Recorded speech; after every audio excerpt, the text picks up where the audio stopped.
Hello everyone, this session I will discuss DBSCAN clustering. So first we will see the overview of DBSCAN clustering. Unlike your K-means clustering, the desired number of clusters is not given as an input. You know that K-means clustering is a partitioning techniques, right? Like that your DBSCAN clustering is also a partitioning techniques, right? But unlike K-means, here we no need to give the number of cluster as a input. Rather than in the DBSCAN clustering, it determines the dense cluster from the data points. Here, the DBSCAN algorithm determines the dense cluster from the data points. So main aim of DBSCAN is to create cluster with the minimum size and density, right? So here the word indicate DBSCAN, the density. So density is defined as what here, the minimum number of points within a certain distance of each other. Right. So in short, you can remember here density is nothing but the minimum number of points within the cluster, right? Or within the circle of the some radius value, right? So it handles outliers problem easily and efficiently. Also, one of the feature of the DBSCAN algorithm is what? It handles the outlier problem easily and efficiently. Since outliers are not dense and hence they cannot form the cluster, right? So as with the example, we will discuss how your DBSCAN algorithm handles the noise points, right? Or outlier points. That is one of the beauty of the DBSCAN clustering algorithm. So here, like your K-means clustering, in the K-means clustering, we consider K is the input to the algorithm, number of iteration, and K is the input to the algorithm. Similarly here, the input parameters are minimum points, right? Which is represented by this variable mean PTS, right? And also we consider the threshold value epsilon. So this threshold value epsilon is nothing but the radius of the circle, you can say radius of the cluster that we consider to form the clusters here, right? So input to this algorithm is minimum points, right? So minimum points within the cluster to satisfy the criteria, and also the epsilon value which acts as the radius of the cluster. Right. So here is the one example, right? So P1, consider the P1 as the center point. Initially, we start with the random point at the center point and we check for the criteria here.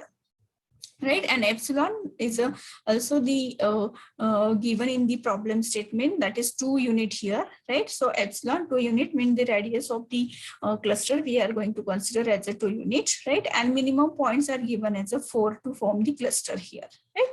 So with this example, we will discuss how your DBSCAN clustering works. So before going to discuss the example, here we will see the what are the different types of data points that we consider here in the DBSCAN clustering. So there are mainly 3 types of data points. One is the core point, then second one is the noise point, and third one is the border point. Now one by one we will see in detail what is core point, noise point, and border point, right? So core point is one center point, right? The core point in simple word you can remember, core point is the point, right? One center point of the cluster. Around that the number of points will be covered as the minimum points, right, within the radius of the given in the problem statement. So here, for example, P1 is the center point, right? And if we draw the circle of radius 2 around this P1 point, right? If we draw the circle of radius 2, right, within from this center point P1, and after drawing this circle,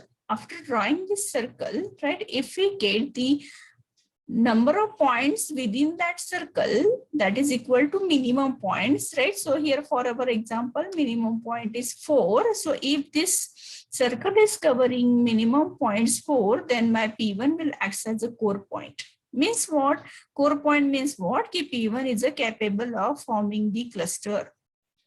Right? For this radius of 2 unit, if my P1 is capable to form the cluster, means it has the minimum number of points equal to mean pits, right, given in the problem statement, then it acts as a core point here, right? So for this example, my P1 is here, for example, center point, and if we draw the circle of radius 2, so it is covering how many points? Including P1, it covers 5 points. So P1, P2, P3, P4, and P5. Right? So definitely P1 is having the capability to form the cluster, and that's why it will act as a core point here. Right? If my minimum points threshold value is 5, if it is given 5 in the problem statement, still my P1 will act as a core point because it has the total number of, including P1, has the 5 points. So my P1 has the capability to form the cluster here. So these will be the points around the P1 point, right? So P1 will act as a core point here. If my minimum points threshold value is 6, if it is given 6, then my P1 does not form the criteria, does not fulfill the criteria of minimum points, and we can say P1 cannot form the cluster, right? And P1 cannot be the core point here. Right? So if it is not a core point, so P1 may be the border point or noise point, right? So in the next slide, we will discuss what is border point and noise point, right? So here, student, you can remember what is the condition to form the core point here. So P is a core point if there is a set of Q, right? Set of Q points, right? Where such as the distance between P and Q is less than equal to epsilon, and this set of points is greater than equal to the minimum point. Simple. The set of points should be greater than minimum points, greater than equal to minimum points, and the distance between these two points, right, in that set, right, should be less than equal to epsilon. I hope so you are clear with this, right? Now we'll see what is the noise point. So noise point, right? If we draw the, if we consider one of the point as a center point, and if we draw the circle of radius 2, right, unit 2 here, and if the number of points that is covered by this circle is less than minimum points, then that point will be the noise point. So for this example, if P1 is the center point, and if we draw here the circle with the radius 2, so if you observe here, only it covers the single point, that is 2, P2. So P1 will act as a noise point here, as it has only 2 points in its cluster. Right. So here you can remember the condition to form the noise point is equal to P is the noise point if and only if there is a set Q such that distance between P and Q is less than epsilon, and the number of points within this set is less than what? Minimum points, right? So in DBSCAN algorithm, first we actually separate the core point and noise point. So with example, we will discuss in the next session. Then next is the border point. Now what is border point here? So if we have identified in the first step whether that point is a core point or noise point. So noise point can be converted into the border point. How? So that we will discuss here. So which point will be acts as a border point here. So this border point actually concept is related to the concept of directly density reachable. Right. So point Q is directly density reachable from P if and only if distance between P and Q is less than equal to epsilon, where one of the point will be the core point. So here and the distance between P and Q is less than epsilon, and there is a set of R such that distance between P and R is less than equal to epsilon, and this set of points is greater than equal to minimum points. Right? The set of points is greater than equal to minimum points. P must be a core point and Q is within the epsilon limit from P, then Q is directly density reachable from P. So if we consider here for this example, if we draw the circle of radius 2 from this P1, right, then it covers the total 4 points, right? So means P1 is a core point and capable to form this circle. Similarly, if we draw this circle from this P2 point of radius 2, again it will form one circle of radius 2 and will include the point more than 4, right? Number of points are 4, so P2 will also act as a core point here. Similarly, if we draw the circle from P3 point of radius 2, so again it covers the number of points 4 within its area. That's why P3 will also act as a core point here. Now about the P4, if we draw the circle of radius 2 from point P4, then it will include only 2 points. It will include only 2 points, P4 and P1 here, right? So in that case, if my P4 is a point that is we have considered as a center point, and if it is a close to one of the point which is a core point, so my P4 is close to the P1 point, right? Means it is covering the P1 point in his area of radius 2, right? So my P1 is the core point, and that's why my P4 will not be the noise point. It will act as a border point for this case, right?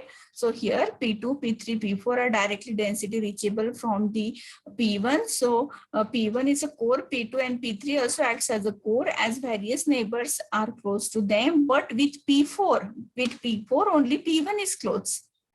In P4 cluster, only 2 points are there, P1 and P4. Therefore, it is not core point. P4 is the noise. But P4 is directly density reachable from P1, which is the core point, and therefore P4 becomes the border point. So in simple word, you can remember here, if my number of points those are covered by this circle is less than minimum points, but one of the point in that area is a core point, then that particular center point acts as a border point. I hope students you are clear with this. So this is the concept of density reachable here, explained here for the same example. Point P4 is directly density reachable from P1, right? So here distance P4 and P5 is less than epsilon, and P5 is not a core point, then P4 and P5 are density reachable, right? So here you can note down the two main steps. Those are involved in the DBSCAN algorithm clustering. So in the first step, it classify all the data points into two types, core points and noise points, okay, as we discussed with example. Then it converts the noise point to the border point if they are directly density reachable from the core point, right? So these are the main steps in the DBSCAN algorithm. So these are the advantages of DBSCAN algorithm. It discovers clusters of arbitrary shape, then handles noise, right, easily. And only one scan is required, then need the density parameters, right, epsilon and the minimum points. The disadvantage is what? Input parameters may be difficult to determine, and in some situation very sensitive to input parameter setting. And also you can remember, note down here the complexity, time complexity of this algorithm is big O of n log n. I hope students you are clear with this. Now one example I will cover in the next session. Thank you.